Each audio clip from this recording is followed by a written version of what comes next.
¿Crees que conoces todos los universos? Piensa otra vez. Nexofic es el portal definitivo. Tu nuevo destino para sumergirte en los fics y novelas ligeras más adictivos. ¿Te unes a la aventura? Suscríbete y activa la campanita para no perderte nada. Tu próxima obsesión literaria está a un clic. Conectemos más allá de YouTube. El enlace para unirte a nuestra comunidad exclusiva de WhatsApp está en la descripción. Ahí debatimos, compartimos teorías y mucho más. Y lo más importante, quiero saber tu opinión. ¿Sobre qué quieres que hable next? Déjamelo en los comentarios. Valoro mucho cada una de sus palabras. Hasta la next realidad. El genio de Manhattan. Capítulo 11. El nuevo orden. La derrota definitiva de Daniel Hartman marcó el inicio de una transformación que alteraría fundamentalmente la estructura del poder legal en Manhattan. Durante las semanas siguientes a la crisis, las ofertas y propuestas llegaron a mi oficina con una intensidad que bordeaba lo abrumador. Corporaciones multinacionales, gobiernos extranjeros, y conglomerados tecnológicos buscaban acceso a las capacidades que habíamos demostrado durante nuestra colaboración. Sin embargo, la oportunidad más intrigante llegó de una fuente completamente inesperada. Donna Paulsen, la asistente ejecutiva de Harvey, quien apareció en mi oficina un martes por la mañana con una propuesta que desafió todas mis expectativas sobre cómo evolucionarían nuestras dinámicas profesionales. Alexander, Harvey me ha pedido que explore contigo una posibilidad que ninguno de nosotros había considerado anteriormente, comenzó Donna con la confianza característica que la había convertido en una de las figuras más influyentes en Pearson Hartman. ¿Qué opinarías sobre establecer una firma completamente nueva que combine las mejores capacidades de tu práctica con recursos seleccionados de Pearson Hartman? La propuesta era revolucionaria en su alcance. No se trataba de fusión o adquisición, sino de crear una entidad completamente nueva que operara según principios que ninguna firma tradicional había implementado. Una organización que combinara la innovación metodológica de mi práctica con la infraestructura institucional de Pearson Hartman, pero sin las limitaciones burocráticas que caracterizaban a las firmas establecidas. ¿Harvey y Jessica han discutido los detalles de esta estructura? Pregunté, intrigado por las implicaciones pero cauteloso sobre compromisos prematuros. Se han llevado a cabo conversaciones preliminares, explicó Donna. La propuesta involucraría que tú, Harvey, y Mike establezcan una firma independiente como socios fundadores igualitarios. Jessica mantendría Pearson Hartman como operación separada, pero ambas firmas colaborarían en casos que requieran recursos combinados. Durante las siguientes 2 horas, Donna delineó una visión que era audaz en su ambición y sofisticada en su comprensión de cómo las firmas legales podrían evolucionar para enfrentar desafíos del siglo XXI. La nueva firma operaría con estructuras horizontales que maximizaran innovación, utilizaría tecnología avanzada para optimizar eficiencia, y se enfocaría exclusivamente en casos que establecieran precedentes importantes. ¿Cuál sería mi papel específico en esta estructura? Pregunté, evaluando cómo mis capacidades únicas encajarían en la organización propuesta. Socio fundador especializado en estrategia y innovación legal. Tendrías autonomía completa sobre metodologías y enfoques de casos, mientras Harvey se encargaría de desarrollo de clientes y Mike manejaría investigación y análisis. Una división de responsabilidades que maximiza las fortalezas individuales de cada socio. La propuesta era tentadora porque ofrecía oportunidades de crecimiento que serían imposibles de alcanzar independientemente, mientras mantenía la autonomía creativa que había sido fundamental para mi éxito. Sin embargo, también reconocía que aliarse permanentemente con Harvey y Mike alteraría fundamentalmente mi posición estratégica en el ecosistema legal de Manhattan. Donna, necesito tiempo para considerar completamente las implicaciones de esta propuesta. Es una oportunidad extraordinaria, pero también representa un cambio fundamental en cómo he operado hasta ahora. Por supuesto. Sin embargo, ten en cuenta que ventanas para redefinir completamente una industria se abren raramente. Harvey y Mike están igualmente entusiasmados sobre las posibilidades que esta colaboración representaría. Esa tarde, convoqué una reunión con Rachel y los 2 asociados que había contratado recientemente para discutir las implicaciones de la propuesta de Donna. Sus perspectivas proporcionaron insights valiosos sobre cómo la decisión afectaría no solo mi futuro, sino el de todos los profesionales que habían apostado por mi visión independiente. Alexander, entiendo la tentación de aliarse con Harvey y Mike, dijo Rachel con la franqueza que caracterizaba nuestras interacciones profesionales. Sin embargo, tu fortaleza hasta ahora ha sido la capacidad de operar fuera de estructuras tradicionales. Unirte a una firma, incluso una innovadora, podría limitar esa libertad. Durante los días siguientes, analicé meticulosamente cada aspecto de la propuesta desde perspectivas financieras, estratégicas y profesionales. Los beneficios potenciales eran innegables. Acceso a casos de magnitud global, recursos que permitirían expansión internacional inmediata, y colaboración con dos de las mentes legales más brillantes de la generación. Sin embargo, también reconocí riesgos significativos. Mi conocimiento del futuro me había proporcionado ventajas que habían sido cruciales para mi éxito. En una firma colaborativa, sería más difícil utilizar este conocimiento sin generar sospechas sobre fuentes de información. La respuesta llegó de manera inesperada durante una consulta con Victoria Sterling, la CEO cuyo caso contra la SEC había establecido mi reputación nacional. Alexander, tu valor único no está en tu capacidad de trabajar dentro de sistemas existentes, sino en tu habilidad para crear sistemas completamente nuevos, me dijo durante una reunión sobre expansión de su empresa a mercados europeos. Si te unes a una firma tradicional, incluso una innovadora, pierdes la flexibilidad que te ha permitido lograr lo imposible. Sus palabras cristalizaron una comprensión que había estado desarrollándose subconscientemente durante semanas. Mi verdadera ventaja competitiva no residía en colaboración con otros genios legales, sino en mi capacidad para anticipar desarrollos que nadie más podía prever. Esa noche, llamé a Harvey para comunicar mi decisión. Harvey, aprecio profundamente la confianza que tú, Mike, y Jessica han mostrado al ofrecerme sociedad fundadora en la nueva firma. Sin embargo, he decidido mantener mi práctica independiente. Hubo una pausa prolongada antes de que Harvey respondiera, sugiriendo que había anticipado esta posibilidad pero esperaba un resultado diferente. Alexander, respeto tu decisión, aunque creo que subestimas lo que podríamos lograr trabajando juntos permanentemente. Sin embargo, supongo que esto significa que continuaremos como colaboradores ocasionales y competidores habituales. Harvey, anticipo que nuestras interacciones futuras serán mutuamente beneficiosas, independientemente de las estructuras organizacionales que elijamos. La competencia entre profesionales de nuestro calibre eleva el desempeño de toda la industria. Durante las semanas siguientes, observé desde la distancia cómo Harvey y Mike establecían su nueva firma, Specter Ross y Associates. Su lanzamiento generó cobertura mediática internacional y atrajo inmediatamente clientes de primer nivel que buscaban acceso a sus capacidades combinadas. Simultáneamente, mi decisión de mantener independencia había generado respeto adicional en círculos que valoraban autonomía profesional sobre seguridad institucional. Nuevos casos llegaban constantemente, incluyendo oportunidades en jurisdicciones internacionales donde mi reputación por innovación había precedido cualquier esfuerzo de marketing formal. Más significativamente, había comenzado a desarrollar relaciones con una nueva generación de abogados jóvenes que buscaban mentores capaces de enseñar metodologías que trascendían educación legal tradicional. Mi oficina se había convertido en un centro de innovación que atraía a los estudiantes más brillantes de las mejores escuelas de derecho del país.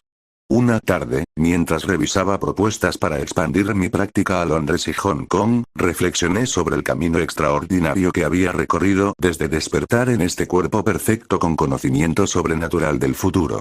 Había establecido una reputación que rivalizaba con abogados que habían construido sus carreras durante décadas. Había derrotado a los mejores profesionales de Manhattan en sus propios terrenos. Había colaborado exitosamente con genios como Harvey y Mike sin subordinar mi visión independiente. Pero más importante aún, había demostrado que era posible crear algo completamente nuevo en una industria que tradicionalmente resistía innovación fundamental. El teléfono sonó, interrumpiendo estas reflexiones. La voz en el otro extremo pertenecía a un representante del Departamento de Justicia estadounidense. Señor Kane, el fiscal general le gustaría discutir una oportunidad que podría definir su carrera profesional. Una nueva aventura estaba a punto de comenzar. Capítulo 12. La llamada del gobierno. La reunión con el Departamento de Justicia se llevó a cabo en un edificio federal anónimo en Lower Manhattan, lejos de la atención mediática que normalmente acompañaba mis casos de alto perfil. El representante que me recibió era Deputy Attorney General Patricia Morrison, una veterana del sistema judicial federal cuya reputación por integridad e inteligencia estratégica era reconocida en todos los círculos legales del país. Señor Kane, agradezco que haya aceptado esta reunión con tan poca antelación, comenzó Morrison mientras nos dirigíamos hacia una sala de conferencias segura.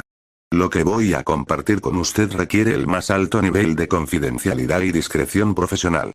Durante las siguientes 2 horas, Morrison reveló información que alteró fundamentalmente mi comprensión de las fuerzas que operaban en el panorama legal y político estadounidense.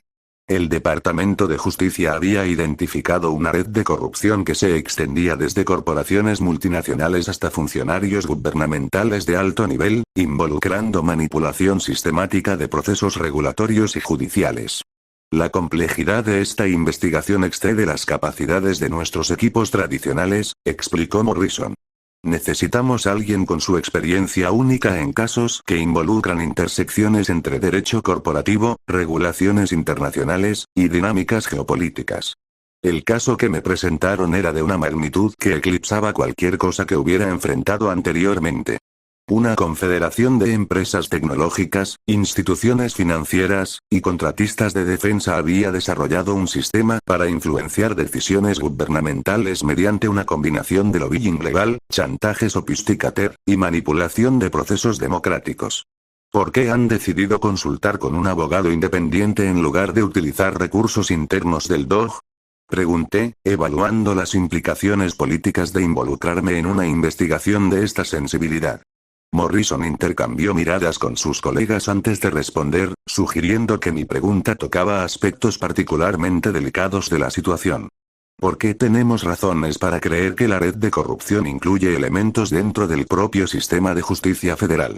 Necesitamos a alguien completamente externo al aparato gubernamental, pero con credenciales que respalden investigaciones de esta complejidad. La revelación transformó completamente mi comprensión del caso. No se trataba simplemente de investigar corrupción corporativa, sino de exponer compromisos dentro del sistema judicial que habían permitido que esta corrupción floreciera durante años sin detección. Deputy Morrison, si acepto involucrarme en esta investigación, necesitaré garantías absolutas sobre independencia operacional y acceso completo a toda información relevante, independientemente de clasificaciones de seguridad. Esas garantías pueden ser proporcionadas, señor Kane. Sin embargo, debe comprender que aceptar este caso lo colocará en el centro de fuerzas políticas que han demostrado disposición para utilizar cualquier medio necesario para proteger sus intereses. Durante los días siguientes, analicé meticulosamente los documentos preliminares que Morrison me había proporcionado. La evidencia revelaba un patrón de corrupción que era extraordinario en su sofisticación y alcance. Corporaciones habían desarrollado metodologías para capturar procesos regulatorios, jueces habían sido comprometidos mediante una combinación de incentivos financieros y chantaje, y funcionarios gubernamentales habían vendido acceso a información clasificada que proporcionaba ventajas comerciales enormes. Más perturbador era la evidencia de que esta red había operado durante más de una década sin detección significativa, sugiriendo niveles de infiltración que comprometían la integridad fundamental del sistema judicial estadounidense. La decisión de aceptar el caso no fue fácil. Involucrarme en una investigación de esta magnitud significaba confrontar fuerzas que habían demostrado capacidad para destruir carreras y vidas cuando se sentían amenazadas. Sin embargo, también reconocí que mi posición única como abogado independiente con reputación internacional me proporcionaba protecciones que funcionarios gubernamentales no poseían. Más importante aún, mi conocimiento del futuro me había mostrado que la corrupción sistemática eventualmente se autodestruía cuando alcanzaba ciertos umbrales de exposición pública. Si podía acelerar este proceso, podría contribuir a reformas que fortalecerían permanentemente las instituciones democráticas estadounidenses. Una semana después de mi reunión con Morrison, convoqué una conferencia de prensa para anunciar que había aceptado servir como consejero especial independiente para una investigación federal de irregularidades en procesos regulatorios y judiciales que afectan la competencia corporativa y la integridad institucional. La reacción fue inmediata e intensa. Los medios especularon sobre el alcance de la investigación, las acciones de empresas sospechosas cayeron significativamente, y representantes de múltiples corporaciones comenzaron a contactar discretamente a mis asociados para sondear posibilidades de cooperación. Más significativamente, recibí llamadas de Harvey Specter y Jessica Pearson, ambos ofreciendo recursos y expertise para apoyar la investigación. Sus ofertas confirmaban que la importancia del caso había sido reconocida inmediatamente por los abogados más perspicaces de Manhattan. Alexander, si estás enfrentando el tipo de oposición que anticipamos, necesitarás aliados que puedan proporcionarte respaldo institucional, me dijo Harvey durante una conversación que duró más de una hora. Independientemente de nuestras diferencias competitivas, todos tenemos interés en mantener la integridad del sistema legal. La investigación comenzó oficialmente con la formación de un equipo que combinaba recursos federales con expertise independiente. Contraté a especialistas en análisis financiero forense, expertos en ciberseguridad, y investigadores con experiencia en redes de corrupción internacional. Mi oficina se transformó en un centro de operaciones que funcionaba con protocolos de seguridad que rivalizaban con agencias de inteligencia. El primer gran avance llegó después de 3 semanas de investigación intensiva. Uno de mis analistas descubrió patrones en transacciones financieras que revelaron cómo las corporaciones involucradas habían lavado pagos de sobornos a través de una red de firmas consultoras aparentemente legítimas. Alexander, hemos identificado más de $200 millones en transacciones sospechosas durante los últimos 5 años, me informó Dr. Sarachen, la especialista en análisis financiero que había reclutado de una firma de consultoría internacional. Los patrones sugieren coordinación sistemática entre al menos 15 corporaciones principales. Sin embargo, mientras celebrábamos este avance, también recibí la primera amenaza directa relacionada con la investigación. Un sobre sin remitente fue entregado a mi oficina, conteniendo fotografías de mi apartamento, mi rutina diaria, y una nota simple: algunos secretos deben permanecer enterrados. Esa noche, mientras revisaba las medidas de seguridad que habían sido implementadas para proteger mi equipo de investigación, reflexioné sobre cómo esta nueva responsabilidad había alterado fundamentalmente mi posición en Manhattan. Ya no era simplemente un abogado brillante que había logrado éxitos excepcionales en casos corporativos. Me había convertido en una figura que representaba la posibilidad de reforma institucional que amenazaba intereses establecidos durante décadas.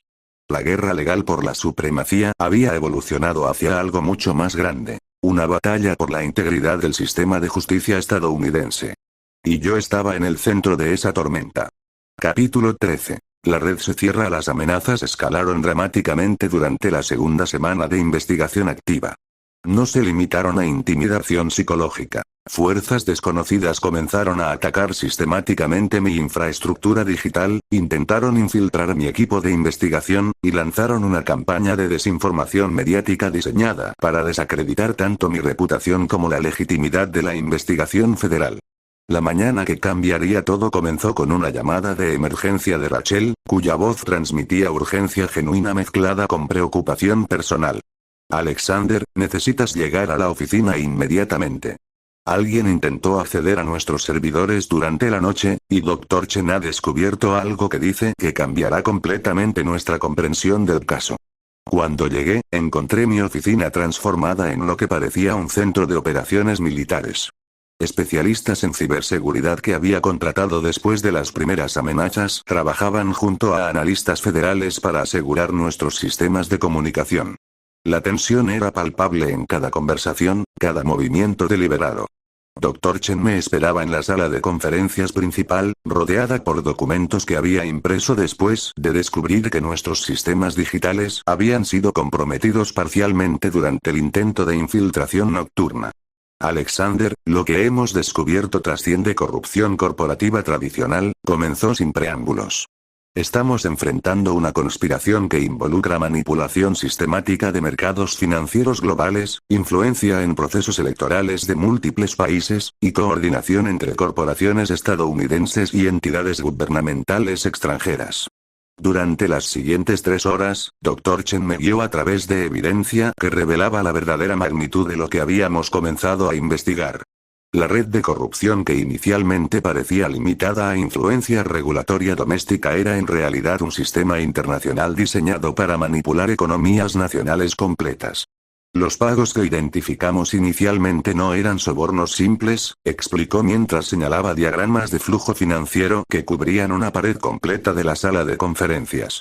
Eran inversiones en un sistema que permite a corporaciones y gobiernos colaboradores controlar resultados políticos y económicos en docenas de países. La revelación me impactó con la fuerza de un descubrimiento que redefinía completamente mis responsabilidades. Ya no estaba investigando irregularidades legales que afectaban competencia comercial doméstica. Estaba exponiendo una conspiración que amenazaba la soberanía democrática de naciones enteras. Mi teléfono interrumpió estas reflexiones con una llamada de Deputy Attorney General Morrison, cuya voz transmitía tensión que confirmaba que las fuerzas que habíamos comenzado a exponer estaban respondiendo con escalación correspondiente. Alexander, necesitamos reunirnos inmediatamente. En persona, con protocolos de seguridad máximos. La situación ha evolucionado más allá de nuestras expectativas más serias. La reunión se llevó a cabo en una instalación federal segura que normalmente se reservaba para asuntos de seguridad nacional. Morrison llegó acompañada por representantes de múltiples agencias, incluyendo FBI, CIA, y Treasury Department, confirmando que mi investigación había intersectado con operaciones de inteligencia que habían estado monitoreando elementos de esta conspiración durante años. Señor Kane, su investigación ha proporcionado la pieza final de un rompecabezas que hemos estado tratando de resolver durante más de una década, explicó director James Sullivan del FBI. Sin embargo, también ha alertado a los conspiradores de que sus operaciones han sido descubiertas.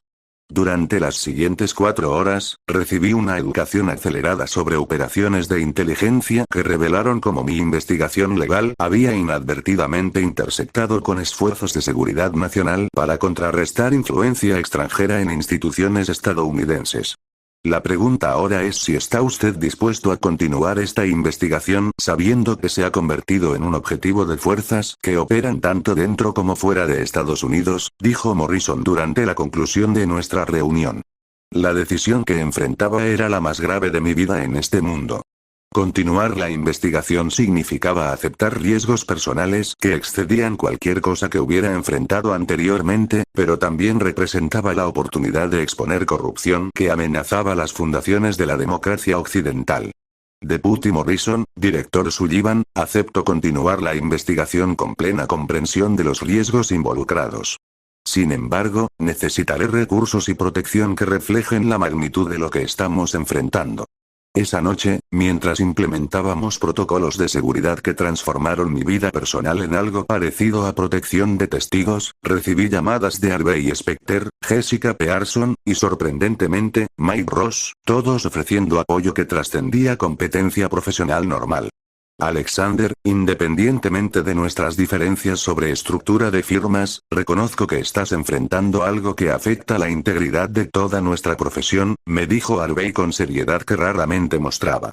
Tienes acceso completo a cualquier recurso de Specter Ross que pueda ser útil.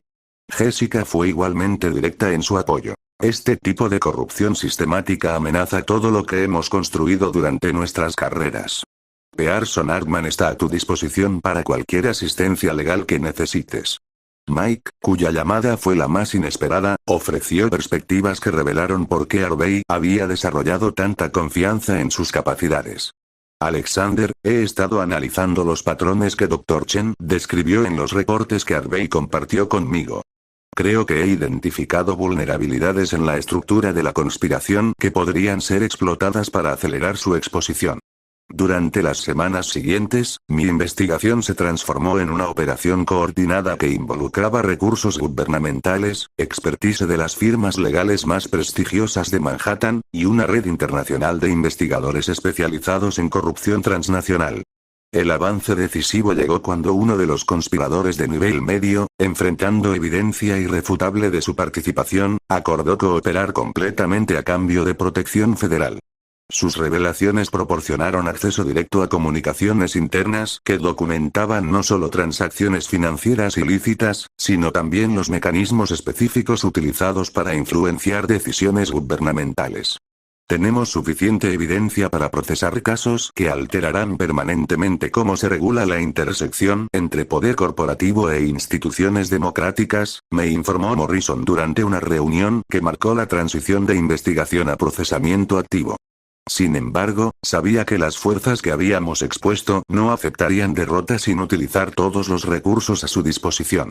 Los próximos meses determinarían si el sistema de justicia estadounidense tenía la fortaleza institucional necesaria para confrontar corrupción de esta magnitud. Mientras observaba Manhattan desde la oficina segura donde ahora trabajaba, reflexioné sobre cómo mi conocimiento del futuro había evolucionado hacia responsabilidades que trascendían completamente ventajas competitivas personales. Me había convertido en guardián de secretos que podrían reformar la democracia occidental. La verdadera batalla apenas comenzaba. Capítulo 14. El juego final. Los primeros arrestos comenzaron al amanecer de un martes que alteraría para siempre el panorama corporativo y político de Estados Unidos. Operaciones coordinadas simultáneamente en 18 ciudades resultaron en la detención de ejecutivos de primer nivel, funcionarios gubernamentales, intermediarios que habían facilitado décadas de corrupción sistemática. Mi papel durante estas operaciones era único en la historia del sistema judicial estadounidense. Como consejero especial independiente, tenía autoridad para coordinar aspectos legales de los arrestos mientras mantenía distancia operacional de las actividades de aplicación de la ley que podrían comprometer mi posición en futuros procesos judiciales. Alexander, la magnitud de lo que hemos logrado hoy redefinirá cómo Future Generations comprenderán la intersección entre poder corporativo y democracia, me dijo Deputy Attorney General Morrison mientras observábamos desde un centro de comando federal las operaciones que se desarrollaban en tiempo real. Sin embargo, sabía que los arrestos eran solo el comienzo de una batalla legal que podría durar años. Las corporaciones y gobiernos involucrados en la conspiración tenían acceso a recursos virtualmente ilimitados y abogados cuyas capacidades rivalizaban con cualquiera en el sistema judicial. La primera prueba real de nuestra preparación llegó cuando Cromwell y Associates, una de las firmas legales más prestigiosas del país, fue contratada para defender a los acusados principales. Su equipo estaba liderado por ningún otro que Robert Cromwell Jr., hijo del patriarca cuyo testamento había defendido exitosamente años atrás. Señor Kane, reconozco la ironía de que nos enfrentemos en lados opuestos de un caso de esta magnitud, me dijo Robert durante una reunión preliminar que había sido arreglada para discutir procedimientos judiciales. Sin embargo, espero que podamos mantener el profesionalismo que caracterizó nuestras interacciones previas. Robert, el profesionalismo nunca ha estado en cuestión. Sin embargo, este caso trasciende consideraciones de cortesía personal. Estamos lidiando con amenazas fundamentales a instituciones democráticas. Durante las semanas siguientes, la preparación para el juicio consumió completamente mi existencia. Mi equipo se había expandido para incluir especialistas de universidades líderes, expertos internacionales en corrupción gubernamental, y analistas que habían dedicado décadas a estudiar intersecciones entre poder económico y político. Más significativamente, Harvey Specter y Mike Ross habían formalizado su participación como consultores especiales, proporcionando expertise en áreas donde mis capacidades necesitaban complemento. La estrategia de defensa que Cromwell está desarrollando se basa en cuestionar la legitimidad de métodos de investigación que utilizamos para obtener evidencia, me informó Mike después de analizar documentos preliminares que habían sido presentados por el equipo de defensa. Están argumentando que colaboración entre agencias gubernamentales e investigadores privados viola procedimientos constitucionales. Harvey agregó perspectivas que revelaban por qué había desarrollado su reputación como uno de los litigantes más formidables del país. Robert Cromwell es técnicamente competente, pero su estrategia revela una comprensión limitada de cómo casos de seguridad nacional alteran precedentes legales tradicionales. Si podemos establecer que la conspiración amenazaba intereses nacionales fundamentales, las objeciones procedimentales se vuelven irrelevantes. La audiencia preliminar se llevó a cabo en un tribunal federal que había sido fortificado con seguridad que normalmente se reservaba para casos de terrorismo. Reporteros internacionales llenaron cada asiento disponible, reconociendo que este caso establecería precedentes que afectarían regulaciones corporativas globalmente. Robert Cromwell abrió con argumentos que eran técnicamente impresionantes en su construcción de dudas sobre la legitimidad de nuestra investigación. Durante 3 horas, presentó evidencia de que habíamos excedido autoridades legales, violado derechos constitucionales de los acusados, y utilizado métodos que establecerían precedentes peligrosos para futuras investigaciones gubernamentales. Su señoría, la fiscal especial Kane ha operado fuera de supervisión judicial apropiada, colaborando con agencias de inteligencia de maneras que comprometen protecciones constitucionales fundamentales, argumentó con confianza que había heredado de décadas de práctica en los niveles más altos del sistema legal. Cuando llegó mi turno, me levanté consciente de que este momento definiría no solo el resultado del caso, sino el futuro de cómo se regularía el poder corporativo en democracias occidentales. Su señoría, el señor Cromwell ha presentado argumentos que serían persuasivos en circunstancias normales. Sin embargo, este caso involucra amenazas a la soberanía nacional que requieren consideración de precedentes establecidos durante crisis previas que amenazaron instituciones democráticas. Durante las siguientes 4 horas, presenté evidencia que transformó completamente el contexto del caso. Demostré que la conspiración había comprometido procesos electorales, manipulado políticas económicas nacionales, y coordinado con gobiernos extranjeros de maneras que constituían amenazas a la seguridad nacional. La cuestión no es si nuestros métodos de investigación excedieron precedentes tradicionales, continué. La cuestión es si el sistema judicial estadounidense tiene la fortaleza institucional necesaria para confrontar amenazas que trascienden categorías legales tradicionales. El momento más devastador de mi presentación llegó cuando reproduje grabaciones de comunicaciones entre conspiradores que documentaban planes específicos para influenciar elecciones presidenciales futuras mediante manipulación de información y recursos económicos. Su señoría, estas grabaciones revelan que estamos enfrentando no simplemente corrupción comercial, sino un ataque coordinado contra los fundamentos de la democracia representativa. El silencio que siguió era absoluto. Robert Cromwell, por primera vez en su carrera, parecía genuinamente sorprendido por la profundidad de evidencia que habíamos presentado. El juez deliberó durante 6 horas antes de fallar que la investigación había sido completamente legítima, estableciendo precedentes que permitirían futuras operaciones coordinadas contra amenazas híbridas que combinaban corrupción comercial con subversión política. Esa noche, mientras celebrábamos lo que representaba la victoria legal más importante de nuestras carreras, recibí una llamada que había estado anticipando durante meses. Alexander, soy el presidente. Me gustaría discutir oportunidades de servicio público que podrían utilizar las capacidades excepcionales que has demostrado durante esta investigación. La llamada presidencial confirmó que mi trabajo había trascendido completamente el mundo legal para entrar en consideraciones de política nacional de primer nivel. Mientras terminaba la conversación, reflexioné sobre el camino extraordinario que había recorrido desde despertar en este cuerpo perfecto con conocimiento sobrenatural del futuro. Me había convertido en más que el mejor abogado de Manhattan. Me había convertido en guardián de la democracia estadounidense.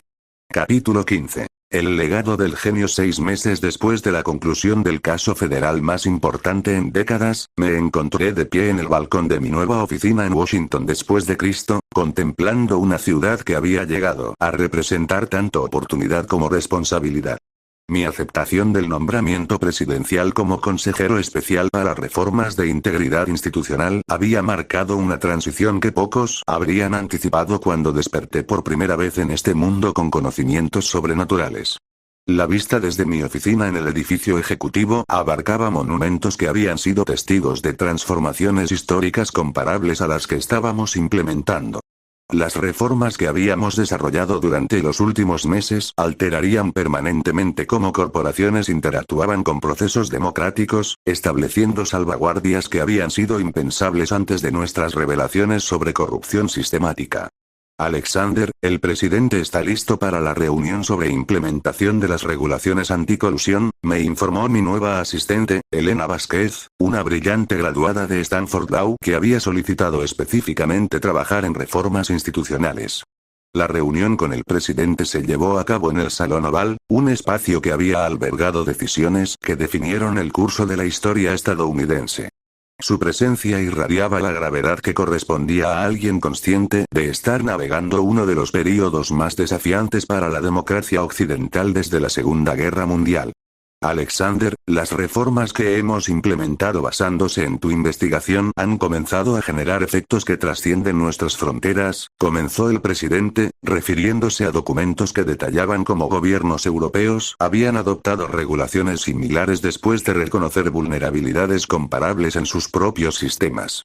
Durante la siguiente hora, discutimos implementación de regulaciones que requerirían transparencia total en interacciones entre corporaciones multinacionales y funcionarios gubernamentales, establecerían mecanismos independientes para monitorear influencia extranjera en procesos democráticos, y crearían consecuencias que harían prohibitivo el tipo de corrupción que habíamos expuesto.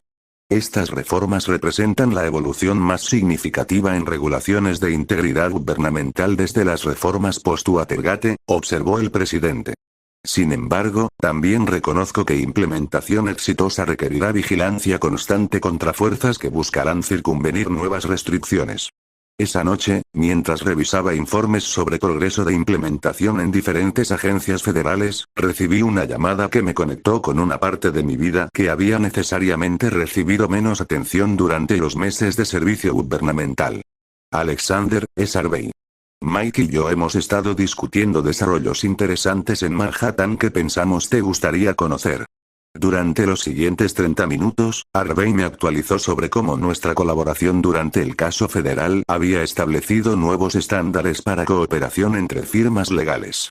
Specter Ross y Associates había expandido internacionalmente, estableciendo oficinas en Londres, Hong Kong y Sao Paulo que se especializaban en casos que requerían navegación de marcos regulatorios múltiples. Más significativamente, continuó Harvey, nuestra colaboración ha inspirado a una nueva generación de abogados que buscan carreras enfocadas en servicio público además de éxito comercial. Las mejores escuelas de derecho han comenzado a desarrollar programas especializados en integridad institucional y reforma democrática. Mike agregó perspectivas que revelaron cómo su experiencia había evolucionado desde nuestro trabajo conjunto.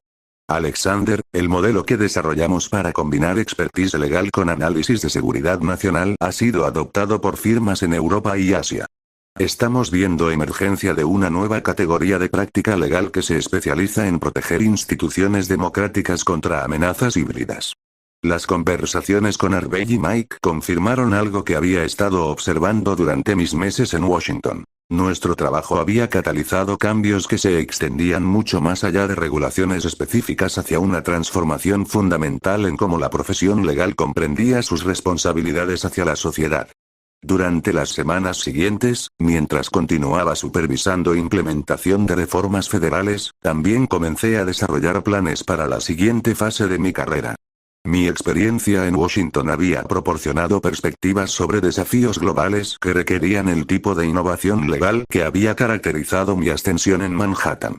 La oportunidad que definiría esta siguiente fase llegó a través de una invitación del secretario general de las Naciones Unidas para liderar un comité internacional enfocado en desarrollo de marcos legales para regular influencia corporativa en procesos democráticos globalmente.